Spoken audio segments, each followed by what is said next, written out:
तो बेटा आप देख सकते हैं पहली जो वैल्यू आपके पास 77 है जो पहले भी आ रही थी। अब ये 132 क्या बेसिकली आपको पता है कि n1 की जो लेटेस्ट वैल्यू वो 77 है, तो यहाँ पर आके ये 77 है और 77 में जब आप 55 ऐड करें तो ये 132 बन जाएगा। मैं आपको कैलकुलेटर से भी दिखा देता हूँ, ये रहा कैलकुलेटर। तो 77 प्लस 55, तो ये आप देख सकते हैं बेटे 132 आ रहा है, ठीक है। Welcome to Computer with Salman. I am Salman Ahmed, a young passionate programmer and a computer science teacher. Let's learn, build and grow together. अस्सलामुअलैकुम dear students and welcome back to another video. अच्छा बेटे last lecture में हमने discuss किया था comparison operators के बारे में। बेटे आज के लेक्चर में हम डिस्कस करेंगे असाइनमेंट ऑपरेटर्स। बेसिकली जितने भी असाइनमेंट ऑपरेटर्स होते हैं बेसिकली मेन तो आपके पास एक ही होता है। आपको मैं एक चीज बता दूं बच्चों, मैथ में बेसिकली इक्वल टू होता है ये, लेकिन कंप्यूटर साइंस में आप कोई भी लैंग्वेज पढ़ेंगे उसमें इज इक्वल टू इसको कहते हैं। अगर ये एक सिंगल है तो असाइनमेंट ऑपरेटर है जो कि हम डील करने लगे हैं। आप यहाँ पर देख सकते हैं इसको हम असाइनमेंट ऑपरेटर कहते हैं। मेनली यही होते हैं, लेकिन बेटा इसके साथ भी इसकी फर्दर टाइप्स होती हैं, जैसे कि यहाँ पर आपको दिखाई दे रहा है। अब इसको वन बाय वन परफॉर्म करते हैं। ये बेसिकली है क्या, जिसमें आपके पास plus is equal to, minus is equal to, multiply और डिवाइड है। इसको बेटे वन बाय वन परफॉर्म करते हैं। उसके बाद बच्चे ये फ्लोर तो हमने लास्ट में भी देखा था, ये मॉडुलस क्या होता है या एक्सपोनेंट क्या होता है, ये बेटा हमने लास्ट वीडियोस में सब कुछ देखा हुआ है। वन बाय वन बच्चे इसको परफॉर्म करते हैं। तो सबसे पहले लेट से मेरे पास एक वेरिएबल है ए, इसमें मैंने स्टोर कर लिया 22। यहाँ वेरिएबल का नाम आप कुछ भी रख सकते हैं। लेट से मैं n1 ले लेता हूँ, n2 दूसरे वेरिएबल का नाम ले लेता हूँ, इसमें मैंने 55 स्टोर कर दिया। अब देखिए सबसे पहले बच्चे इस ऑपरेटर की बात करें, अगर आप बुक में आए तो पहले सबसे पहले इस ऑपरेटर की बात करते हैं। तो बच्चे इस सिंगल ऑपरेटर को हम कहते हैं ये वाला, जो आप मैथ में जिसे आप इज इक्वल टू कहते हैं, लेकिन किसी भी कंप्यूटर लैंग्वेज में, मैं कंप्यूटर साइंस की बात करता हूँ, इसका मतलब I am pointing to all the languages, इसका कॉन्सेप्ट सेम है। ये इज इक्वल टू ऑपरेटर नहीं है, is equal to computer science में क्या होता है, डबल, ठीक है। सिंगल है तो इसे हम कहते हैं असाइनमेंट ऑपरेटर। और असाइनमेंट ऑपरेटर का काम क्या होता है, वैल्यू असाइन करना। वैल्यू की बात कर रहा हूँ, वैल्यू को असाइन करना किसको बच्चे, वेरिएबल को। मतलब यहाँ वैल्यू को स्टोर करवाना किसके अंदर, वेरिएबल के अंदर। आप सिंपल सी बात कह लें। उसके बाद देखते हैं ये plus is equal to, multiply या माइनस हमारे पास क्या चीज है। अगर लेट सपोज मैं यहाँ पर करता हूँ बच्चे n1 इज इक्वल टू, पहले प्लस इज इक्वल टू, यहाँ पर मैं कर देता हूँ n2। अब इसका मतलब ये है बच्चे, अब मैं आपको बता देता हूँ, पहले तो मैं इसको आपको रन करके दिखाता हूँ। इसका आंसर क्या आएगा, सो सिंपली प्रिंट, और इसमें मैं ले आऊँगा n1, दैट्स इट। अब मैं इसको रन करता हूँ बेटा, तो जब मैं इसको रन करूंगा तो इसका आपको आंसर ये मिल रहा है। अब इसका मतलब क्या है कि n1 में मैं प्लस कर रहा हूँ, किसको प्लस कर रहा हूँ, बेसिकली n2 को।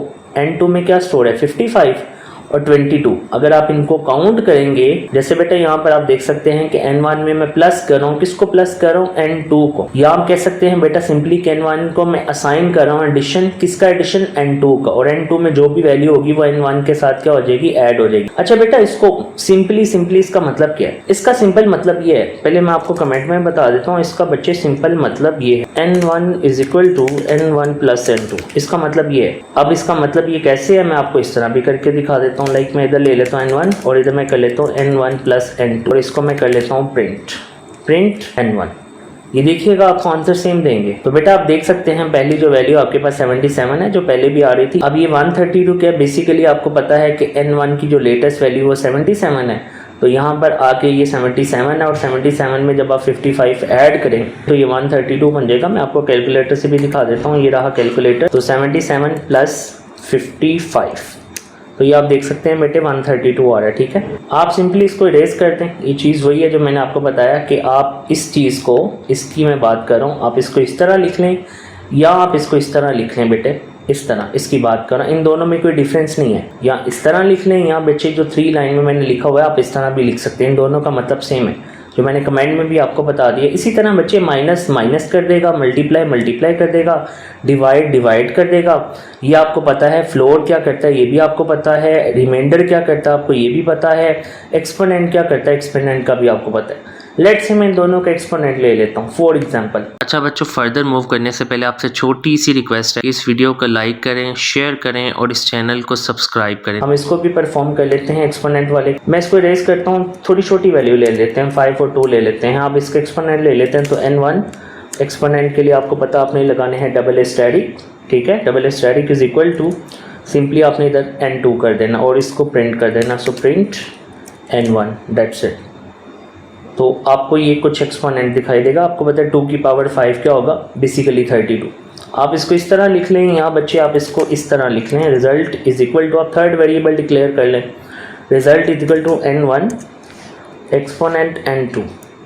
और यहाँ पर सिंपली फिर मैं इसको ख़त्म कर देता हूँ और यहाँ पर मैं सिंपली क्या लिख लूँगा बच्चे, रिजल्ट, क्योंकि इसका रिजल्ट बेटा किस वेरिएबल में स्टोर हो रहा है, रिजल्ट के वेरिएबल में ही स्टोर हो रहा है। आप वेरिएबल का नाम कुछ भी रख सकते हैं, ये इस तरह भी रिजल्ट दे देगा। मैं आपको एक और मेथड बता देता हूँ बेटे, जो हमने लास्ट वीडियोस में भी डिस्कस किया है।